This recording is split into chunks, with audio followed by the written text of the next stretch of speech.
রতুয়া এক ব্লকের চাঁদমণি 2 গ্রাম পঞ্চায়েতের বাটনার রামপুর এলাকায় বোমাবাজি। মূলত সাধারণ ভোটারদের ভয় দেখানোর জন্যই এই বোমাবাজির অভিযোগ দুষ্কৃতীদের বিরুদ্ধে।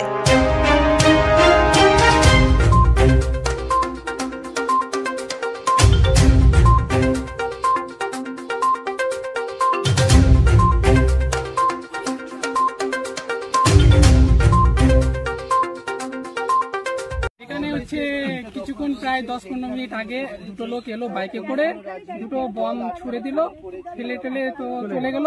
হতে পারে এটা বিরোধীদের চক্রান্ত। বিরোধী হতে পারে টিএমসিরা হচ্ছে এরকম করতে পারে। এখন যে হয়তো আমাদের পঞ্চায়েত তো দখল হয়ে গেছিল টিএমসির আমলে, সে হচ্ছে ওরা হচ্ছে ভোট এখন ভালো হচ্ছে না, তাই তার কারণে ওরা চক্রান্ত করে হেরাসমেন্ট করছে বিরোধীদের। কার ভোট বেশি আছে? এখানে হচ্ছে মুস্তাক আলমের ভোট বেশি আছে কংগ্রেসের, তাই হচ্ছে এখন তো অঞ্চল তো আমাদের টিএমসি, তাই হচ্ছে মুস্তাক আলমের ভোট ভালো হচ্ছে, তাই আতঙ্ক করছে মানুষকে। কি বোমা আছে? এটা হচ্ছে মনে তো হচ্ছে কোটা বোমা, আমরা তো জানি না বংশগতে এদের কোটা আছে মানে কি কোটা বোমা হতে পারে। তো এই ভোটারকে ভয় দেখানো হচ্ছে এরকম? হ্যাঁ, ভয় দেখানো হচ্ছে। তোমার নাম? অসীম আকরাম। এই জায়গাটার নাম? এই জায়গাটা হচ্ছে রামপুর আর মিডিলের জায়গাটা।